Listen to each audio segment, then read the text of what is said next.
نبی اکرم صلی اللہ علیہ وسلم کی شخصیت کے عظمت کے مختلف پہلو ہیں۔ ایک ہے آپ کا مقام و مرتبہ اور آپ کی عظمت بحیثیت نبی، ایک ہے آپ کی عظمت،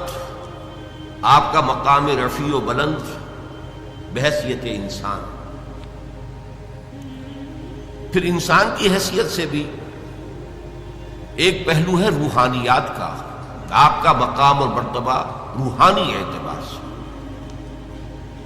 اور دوسرا پہلو ہے عام انسانی معاملات کا، جن میں کہ انسان اپنی زندگی کے دوران لامحالہ جن میں سے گزرتا ہے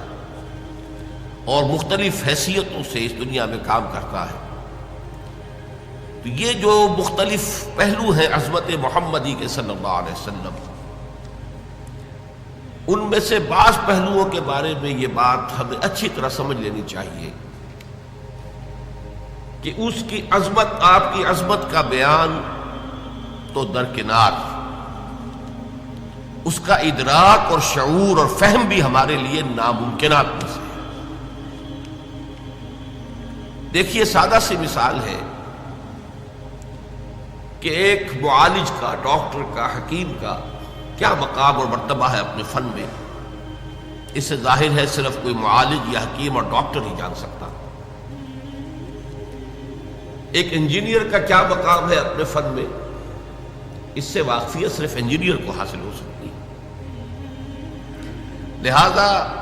ایک نبی کی حیثیت سے محمد الرسول اللہ صلی اللہ علیہ وسلم کا کیا مقام و مرتبہ ہے،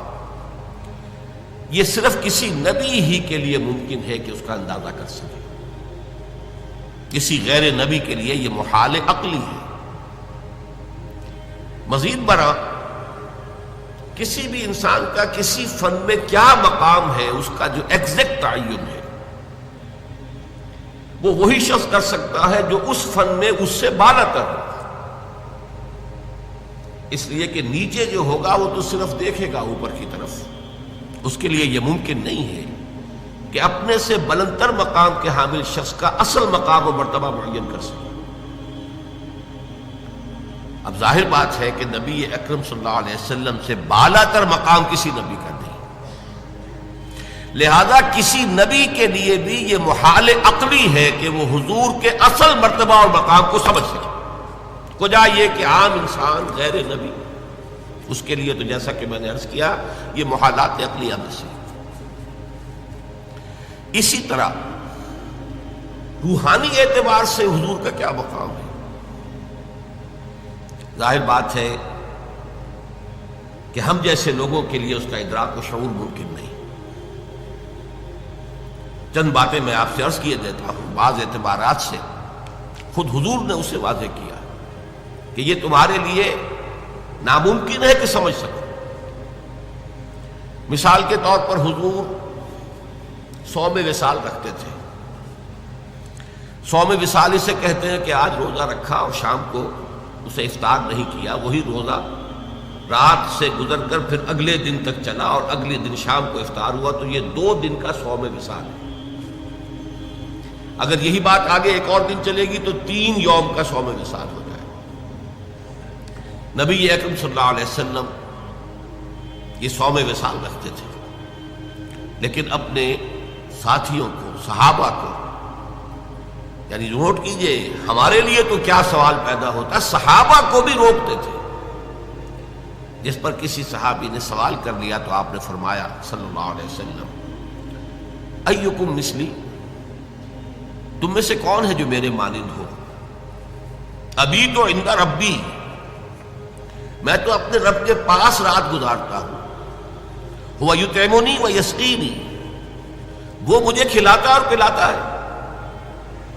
اب بتائیے ہم میں سے کس کے لیے ممکن ہے کہ تصور کر سکے کہ یہ شب بصری جو اللہ کے ہاں ہوتی تھی اس کی نوعیت کیا تھی، اس کی کیفیت کیا تھی،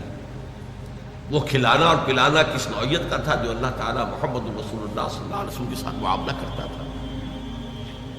معلوم ہوا کہ یہ چیز بھی ہمارے دائرے سے خارج ہے۔ اچھا، میں تو اپنی بات کر رہا ہوں،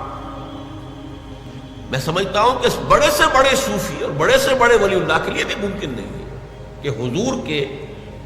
روحانی مقام کا پورا پورا ادراک کر سکے۔ ان دونوں پہلوؤں سے جب ہماری عقلیں اور ہمارا فہم و شعور اور ادراک عاجز ہے تو اس کا مفہوم یہ ہوا کہ اس کو بیان کرنے کی کوشش کرنا بہت بڑی خطا، بہت بڑی غلطی ہے۔ یہ بڑی خطا اس اعتبار سے نوٹ کیجیے، سادہ سی مثال سے بات سمجھ میں آ جائے گی۔ ایک لطیفہ ہے، کسی دیہاتی کی کوئی مشکل تھی جسے کسی ایک شہری بابو نے، شہری شخص نے حل کر دیا، اور وہ شخص جو تھا شہری، وہ ڈپٹی کمشنر تھا، لیکن اس دیہاتی نے اسے دعا دی، خدا تجھے پٹواری بنائے، اس لیے کہ اس دیہاتی کے لیے سب سے بڑا عہدہ، سب سے زیادہ صاحب اختیار ہستی پٹواری کی تھی۔ اس کی تھوڑی سی جنبش قلم سے